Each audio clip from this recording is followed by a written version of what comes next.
Hi guys, welcome back to my channel. I'm Aashi Adani and recently I saw this video by PALAK Tiwari where she's done her entire skincare and makeup routine and I thought it'd be great to recreate it for you guys. So let's get started.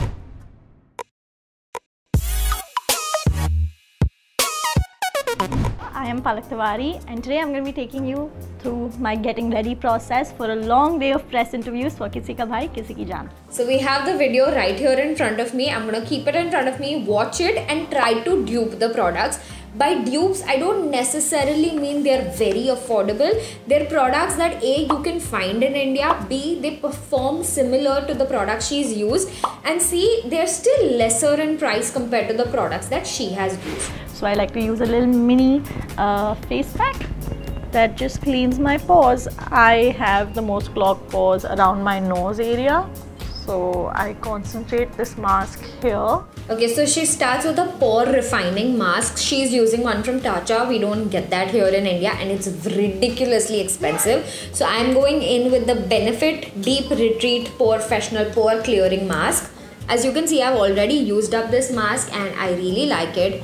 And Palak is absolutely right. You don't need to use a mask everywhere. You can just use this one on your pores where you actually need to tighten and clean them. So I'm going to put some eye patches. I think she's using the Nutri eye patches which are very expensive, but I'm going to be trying the Wishful under eye patches for the first time ever. So let's apply it over the mask. Oh wow, this is very cooling, so I like it. I hope my under eye puffiness also goes away with this routine. A little bit of a lip mask also, but I have to keep reapplying my lip balm throughout the day because once is just not enough. Next up, she uses a lip mask for her dry lips. She uses the Laneige lip sleeping mask. Really like it, so of course I'm gonna use that. This is really good and hydrating, so it's perfect. My skin feels pretty clean. I love the pore mask. Under eyes, I don't think it made the biggest difference. I don't think under eye patches make the biggest difference. But let's move on to the next step of her skincare routine. I just take 2 pumps of vitamin C. She's taking 2 pumps of vitamin C serum. I think hers is from Drunk Elephant. I'm just going to take 1 dropper of my Garnier vitamin C serum. Mix a little bit of like a hydration serum also. Full chutney paste I make over here. Huh? She's very proud of making a chutney paste in her hands of her vitamin C and hyaluronic acid serum. I think that is also from Drunk Elephant. That is absolutely wrong. You guys should never ever mix serums in your hands because using 2 different ingredients and mixing it can reduce the efficacy of the products. Plus, you don't know what ingredients in the products don't go well together and they may actually react badly. And when you apply it on your skin, you can get a lot of rashes and stuff like that. So never ever mix skincare ingredients beforehand and then apply it. You apply 1 layer, wait for 10 seconds and then move on to the next layer. Oh my god. So we've applied the vitamin C serum. Now we're going to go in with the hyaluronic acid serum. I'm using the Super B serum from G9 Skin. This is a Korean brand. So again, Iska also 1 dropper only I'm going to use. Also, you don't need that much product. She's used 4 pumps of serum. You don't need that much at all. And my skin is good to go now. We go in with some moisturizer. She's using the Tatcha lightweight moisturizer for dry skin. We don't have that here, so I'm gonna go in with the Pond Soup Light Gel. This product is not a dupe for the Tatcha one, but it's a nice lightweight moisturizer for oily skin people because right now I've just used hyaluronic acid serum as well, so it's going to become too much for my skin, so I'm using a very lightweight moisturizer. I go in with my sunscreen. I'm very lazy. I don't like the whole pumping thing, so I use this little glow stick. She uses the sunscreen glow stick. It has SPF 50. I'm using the Be Body Wise sunscreen stick that also has SPF 50. This is also very easy to touch up. They also say, 2-3 hours you should touch up your sunscreen, but I'm not gonna lie, I don't do it. I like that she's honest about not retouching her sunscreen because I've seen a lot of people like preach it but not actually do it. And as you can see, this sunscreen also blended into my skin without any white cast and It's just perfect and easy to use. So she's starting her makeup with the Charlotte Tilbury Hollywood Filter Glow. It really makes your skin glow from within. But she uses quite a bit of it, and I think for oily skin and Mumbai weather, you only need to use it on your high points and it's enough. And without blending this, she has added her foundation on top, which is just bizarre to me because I'm used to blending every step for my makeup to look flawless. She's using the Giorgio Armani Silk Touch Foundation. I'm using the Nykaa All Day Matte, and she just goes in with the brush and then blends the products together. You can see the glow that the Charlotte Tilbury gives, but if you put it all over your face, you will just look oily. So that's why you are just supposed to focus it on your high points. I'll just take a sponge and I'll quickly just press on top. And she takes a sponge and she likes to press it in. I really like that technique because it mattifies your products and it also makes your makeup look like one thin layer and takes away all the extra product. I like to use these brow pomades and a very ganda rusty brush. I've had this since I was 11 years old. I don't even know if it's a makeup brush. She's using the Anastasia brow pomade. I don't have that, but I do have the brow pencil, which I really like. So we're going to be using that. And she's using a rusted makeup brush for some reason. We are not going to be using that. We're going to use the other side, which has the spoolie to comb it out. So I just put 1 dot, 2 dots, 1 here, 1 here, 1 on my little cheek pimple. She's using the Tarte Shape Tape Concealer. It has a lot of coverage. She's using 2-3 dots. I'm going to be using the L'Oreal Infallible Full Wear Concealer. This is a great dupe of the product. It is also very, very full coverage. You don't need a lot. So 1 dot, 1 dot, 1 dot. This is how she's applied it. And she puts it on her pimples. So we're going to do that as well. And I am going to put some on my lid because that is pigmented as well. If you let it sit on your skin and dry on your skin for a bit, you get more coverage out of it. We will get more coverage if we leave the product on for a few seconds. So let's do that. She's using a beauty blender to blend her concealer in. So let's do that. Oh my god, I have not used this concealer in a while and it's full coverage. I forgot how full coverage this was. She's going to do a cream contour, but I like to set my under eyes as soon as I apply the concealer so that it does not crease.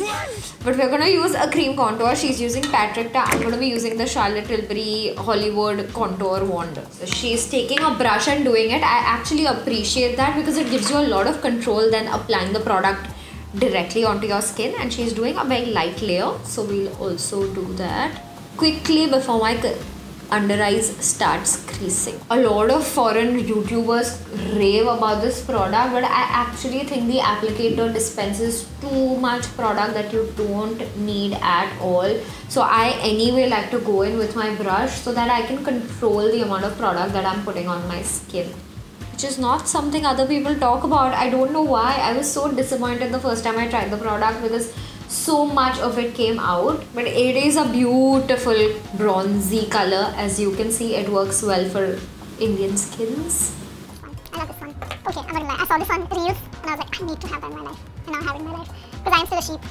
She's using the She Glam blush. We don't get that here, so I'm going to be using the K by Katrina cream blush. And I can see she's applied it right on the apples of her cheeks, which I don't usually do, but okay, let's try it. I like to place my blush here, but today we're gonna add it to the apples. She applies a little on her nose as well. And she blends it in with her blender, so we're gonna do that as well. I've been using this powder for the longest time because this powder is also very hydrating and my under eyes crack a lot. Finally, she's setting her under eyes. She's using the Charlotte Tilbury Air Flawless Compact, if I'm not wrong. I'm going to be using the Huda Beauty Loose Powder because if your under eyes crease a lot, I think a loose powder does a better job at holding the product in place than a contour powder. You can see it made my skin so flawless and almost poreless. She goes in with more blush, so we're going to be using this Too Faced blusher. You can use any blush you like as long as it's powder and pink. I love how this looks. I take an eye palette that I've had since I was 15 years old. She's taking an eyeshadow palette she's had since she was 15 years old, so I'm assuming it's expired. I'm going to be using an angled brush as well. I'm using this Benefit eyeshadow palette, but you can basically use any eyeshadow palette because she's only using a brown shade. So, I think they call it tight lining. No, we don't call it tight lining. You're just applying eyeliner. We're gonna take some brown shade and draw a wing. I really like this idea because I do it often when I'm not in the mood to perfect my eye makeup. I don't think she perfected it. I think she wants the naturally smoky eye sort of a look, but I think it's better to perfect it and then smudge it if you want. I like how this looks. Next she moves on to curling her lashes, so we're gonna do that. I love curling my lashes because I barely have lashes. I actually hate false lashes. I think the glue gets all over. I agree. I hate false lashes as well. It's been months since I last used false lashes. Even for shoots, I'm like, skip it. I'm just going to go in with some mascara. She's using the Too Faced Better Than Sex mascara. We're gonna do the same. She doesn't do the lashes under her eyes, so we're gonna skip that. She again goes in with the Laneige lip mask. I don't recommend using this under lip makeup because it's too hydrating, and if you're wearing long wearing products, it's not gonna last as long. So I'd usually apply this and then wipe it off right before doing my lip makeup. But she's applying a whole new layer. She's using a nude lip liner. I'm going with the Nykaa Lips Don't Lie. This is in the shade Fiesta. You know what? The lip mask is not allowing me to put any product, so I am going to dab it off. This is really not. For long lasting products, you should only have a dry base on your lips. No product whatsoever, so that your lipstick stays on for hours. She's taking her Gush Beauty Stack collaboration lipstick. I have not used this, so I'm just gonna go in with the random third shade. She uses 2 dots and then blends it with her fingers. That's my finished makeup look. I think it looks very nice. This is her makeup look. I don't know why she hasn't used a setting spray, but I'm definitely going to do that. I'm using the MAC Fix Plus setting spray just to blend the powders and all the cream products, and we're gonna let it dry on its own. And lastly, she uses the Kayali Pink Pepper perfume. I actually like this one quite a bit, so we're just gonna apply it. It smells so different than anything you ever tried. I love that. Alright, so this is the makeup look. What do you guys think of it? Let me know in the comments if you thought it was an easy routine and would you recreate something like this. If you enjoyed this video, then please like it, subscribe to my channel, and I will see you guys super soon. Bye.